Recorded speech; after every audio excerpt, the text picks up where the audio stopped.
Good afternoon all of you.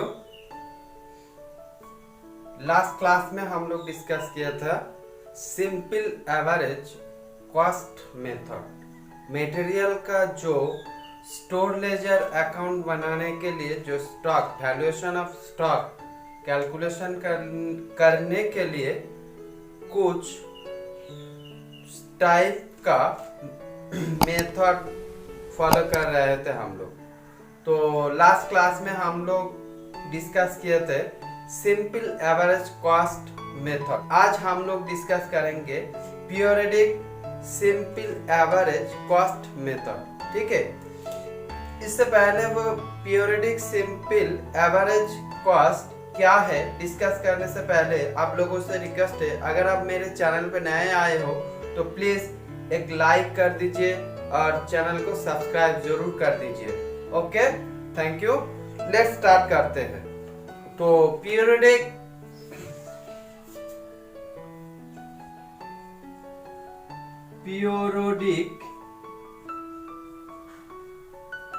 Simple average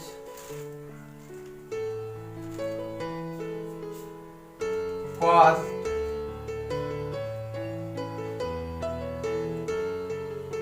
method, ठीक है ना। इसका ये चीज क्या है एक्चुअली लास्ट डे में हम लोग जो सिंपल एवरेज कॉस्ट मेथड का सॉल्यूशन किया था, जो समझा था, वो ऑलमोस्ट सेम है। खाली डिफरेंस है स्पेसिफिक सम पीरियड का तक ये लेना पड़ेगा। फॉर एग्जाम्पल देख लीजिए आप लोग, 1 जुलाई से 15 जुलाई तक गोडाउन पे, ठीक है ना, गोडाउन पे क्या हुआ, स्टॉक लाया और भेजा गया है, ठीक है ना, लाया और भेजा गया है। तो इस पीरियड में टोटल कितना परचेज हुआ है, उसी का वैल्यू के साथ टोटल कितना रेट हुआ था वो एवरेज करना पड़ेगा। उसके साथ साथ इस पीरियड में, जैसे कि लास्ट में क्या होता था, इश्यूड के पहले जितने डेट होता है उसी का एवरेज करते थे, लेकिन यहाँ पर इश्यूड नहीं होगा। यहाँ पर क्या होगा, 1 जुलाई से 15 जुलाई तक यहाँ पर जितना सारा परचेज हुआ टोटल का क्या होगा, एवरेज निकालना पड़ेगा। तो वो इशू का डेट वैरी नहीं करेगा, ठीक है। उसके बाद जिस डेट में जो इशू होगा वो दिखाएगा, ठीक है। तो अभी इसका डेफिनेशन हम लिखा देते हैं, आप लोग नोट डाउन कर लीजिए।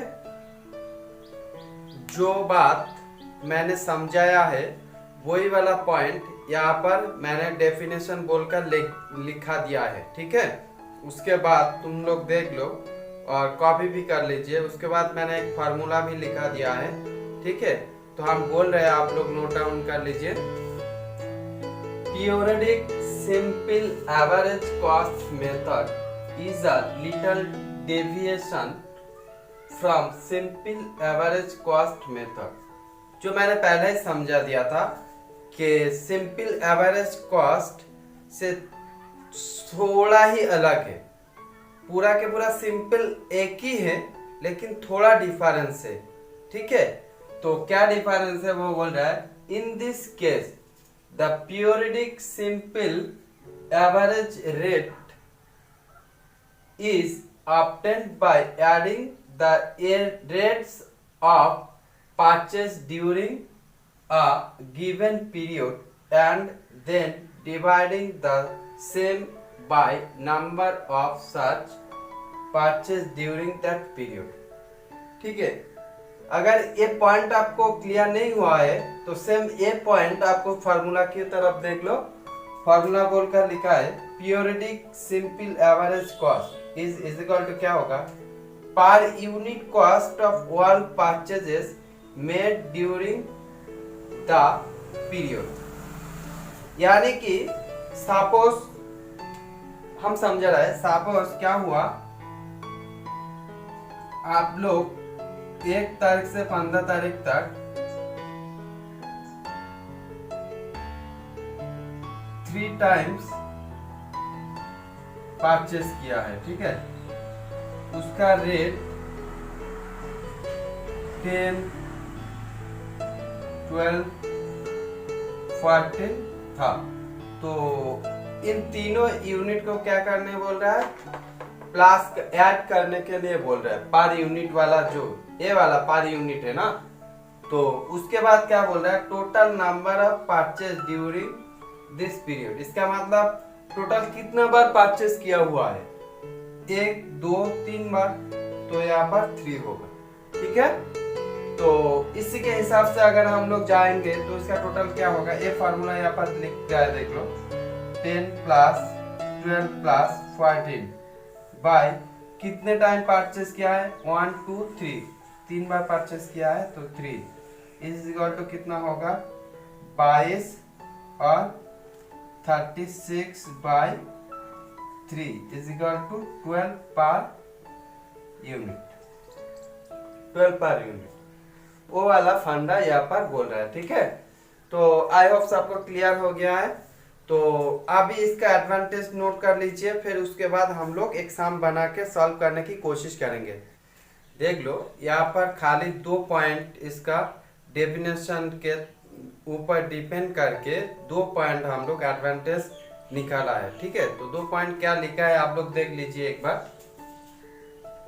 It is simple to operate, वो तो पहले ही मैंने समझा दिया था, वेरी सिंपल है, इजी है, आप इसको सॉल्व करने में आपको कोई प्रॉब्लम नहीं होगा। As it avoid calculation of issue price after every receive. इसके साथ साथ क्या करना पड़ेगा, तुम लोगों का टेंशन नहीं लेने का है। जैसे कि पहले जब शाम हम लोग करते थे, जब कभी मटेरियल इशूड होता है उससे पहले के एवरेज को कैलकुलेशन करना पड़ते थे लास्ट वाला पार्ट में। लेकिन इस पार्ट में क्या होगा, टोटल एक स्पेसिफिक पीरियड के अंदर जितना सारा परचेज होगा एक साथ कुल मिलाकर एवरेज करने के बाद और जितना बार इशू होगा उस पीरियड के अंदर, तो उसी रेट से हम लोग काम चला लेंगे, ठीक है। वही बोल रहा है। This method can usefully be employed in costing continuous process, ठीक है। और भी क्लियर हो जाएगा, एक छोटा सा एग्जांपल देकर आप लोगों को समझा रहा। देख लो प्रॉब्लम हम लोग यहाँ पर लिखा दिया है कि एग्जांपल देकर, तो आप लोग पहले प्रॉब्लम को देख लो, ठीक है। उसके बाद हम लोग सॉल्व करेंगे। फर्स्ट देखो, 1 July 2020 600 kg of material purchase at the rate of ₹10 per kg, ठीक है। उसके बाद 5 तारीख को लिया है 300 kg of material purchase किया है at the rate of ₹15 per kg बोलकर, ठीक है। उसके बाद 8 तारीख को 1 जुलाई को क्या हो रहा है, 100 kg of material इशूड कर रहा है, ठीक है। यानी कि यहाँ पर इशूड का मीनिंग हम लास्ट क्लास में समझाया था। हम लोग ये मानकर चलेंगे इशूड का मीनिंग होता है सोल्ड आउट, लेकिन एक्चुअल इसका मीनिंग सोल्ड आउट नहीं है। लेकिन हम लोग जब प्रॉब्लम सॉल्व करेंगे तो हम लोगों को समझने में इजी हो, इसलिए हम लोग मानकर चलेंगे इशूड का मतलब सोल्ड आउट है, ठीक है। तो क्या हो रहा है, 8 तारीख को सोल्ड आउट किया है, ठीक है। सोल्ड आउट हो गया कितना, 100 kg।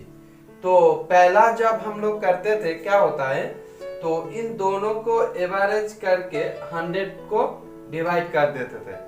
लेकिन इस बार ऐसा नहीं होगा। इस बार क्या होगा, पीरियडिक करना पड़ेगा। पीरियडिक कैसे करते हैं फिर और एक बार हम लोग दिखा देते हैं।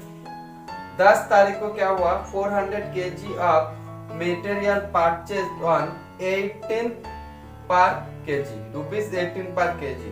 10 तारीख को दोबारा मटेरियल परचेज किया है, उसका रेट क्या था, 18 रुपीस पर kg, ठीक है। 18 रुपया करके पर kg पे। उसके बाद क्या हो रहा है देखो, 15 तारीख को, ठीक है, 300 kg वर इशूड। इशूड का मतलब सोल्ड आउट हो गया, ठीक है। तो देखो अब हम लोग सॉल्व करेंगे। पहले तुम लोग को बोलते हैं पीरियड का मतलब एक पीरियड होता है। जैसे कि एग्जांपल 1 तारीख से स्टार्ट होता है, 15 तारीख क्या हुआ, लास्ट ट्रांजैक्शन यहाँ पर लिखा है हुआ। तो 1 तारीख से 15 तारीख इन 15 डेज जो पीरियड है, इस पीरियड के अंदर जितने सारा परचेजेस हुआ है उसी का average rate of per unit निकालना पड़ेगा, जो हम लोग फार्मूला लिखाया था। ठीक है, तो वही वाला फार्मूला हम लोग यहाँ पर लिखकर प्रॉब्लम सॉल्व करने की कोशिश करेंगे। ठीक है, तो फार्मूला क्या था देखो, पीरियडिक सिंपल एवरेज कॉस्ट। ठीक है, यही वाला लिखेंगे। तो periodic simple average cost is equal to क्या लिखेंगे, per unit cost, per unit cost of all purchases during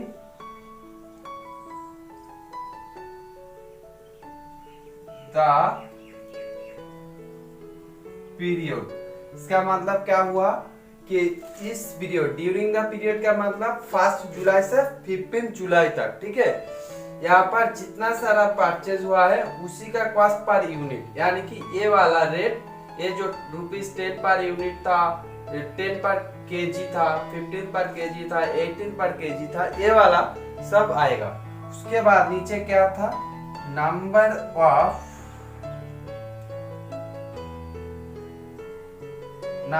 of purchases during the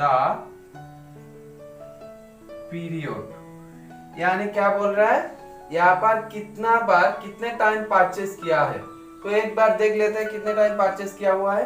ठीक है, तो यहाँ पर देखो, एक बार परचेस किया, दोबारा परचेस किया जो 15 10, और तीसरा परचेस किया तीसरी बार 18। ठीक है, तो यहाँ पर लिखेंगे कैसे देखो, तो फर्स्ट पर यूनिट फर्स्ट क्या था 10 प्लस क्या था 15 प्लस 18, नंबर ऑफ परचेस कितना था 1 2 3 टाइम, तो इज इक्वल टू कितना होगा 43/3 इज इक्वल टू रुपीस 14.33 पर केजी। अब हम लोग निकालेंगे क्या, total cost of issued price. ठीक है, तो यहाँ पर लिखेंगे अतः total cost of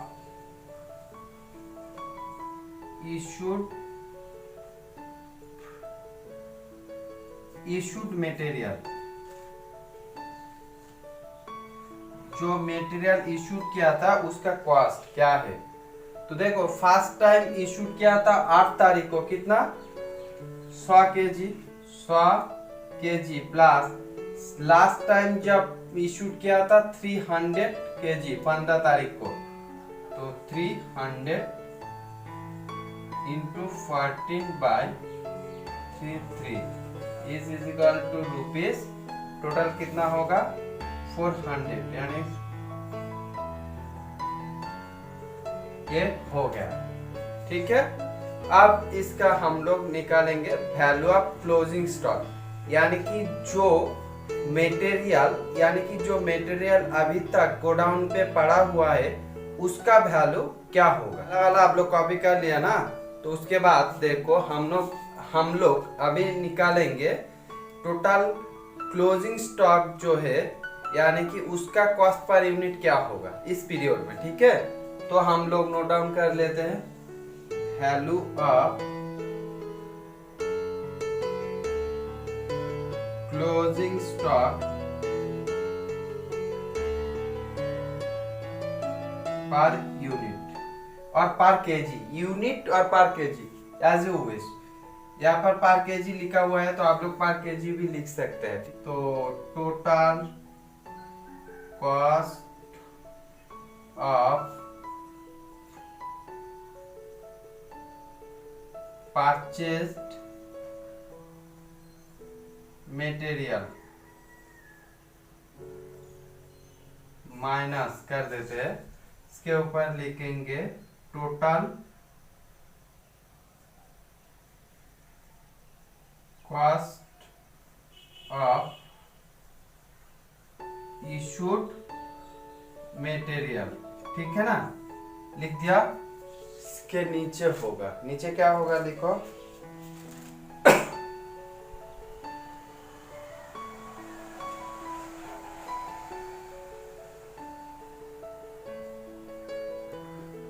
total number of units purchased minus total number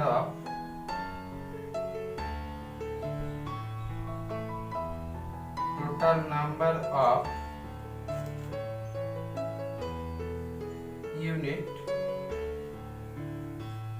issued. ठीक है, तो अभी हम लोग निकालेंगे, क्या निकालेंगे, देखो फर्स्ट क्या था 600 kgs ₹10 पर, तो यहाँ पर लिखेंगे 600 into 10 bracket close plus bracket start 300 purchase किया था सेकेंड टाइम 15 करके रेट था ब्रैकेट क्लोज प्लस, उसके बाद थर्ड टाइम परचेस किया था 400 into 18 bracket close minus issued कितना था, इशूड प्राइस हम लोग निकाला था 532। ठीक है, इसके बाद टोटल यूनिट परचेस किए थे हम लोग कितना, यहाँ पर लिखा हुआ है 600 plus 300 plus 400 minus 100 plus 3 is equal to कितना होगा,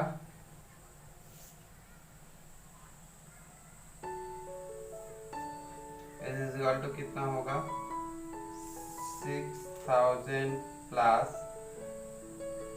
4500 प्लस 7200 is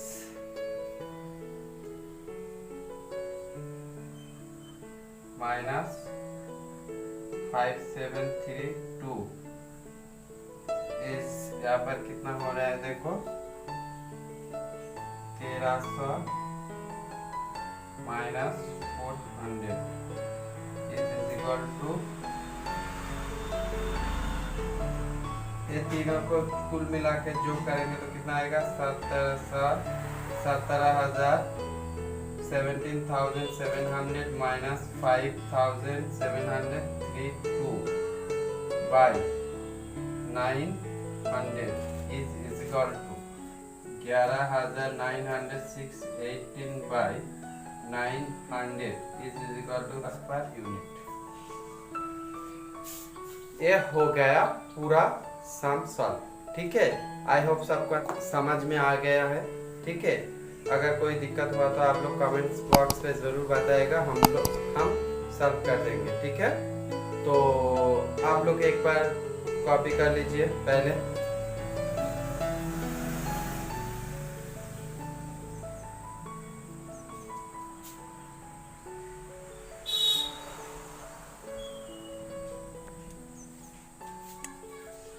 ओके, उसके बाद आप लोगों से एक रिक्वेस्ट है, आज का ये वाला क्लास खत्म हो गया, नेक्स्ट क्लास में फिर भी मुलाकात होगी आप लोगों से, तब तक के लिए बाय बाय। ठीक है, जाते जाते प्लीज़ अगर आप मेरे चैनल पे नए आए हो तो please subscribe this channel and on like please.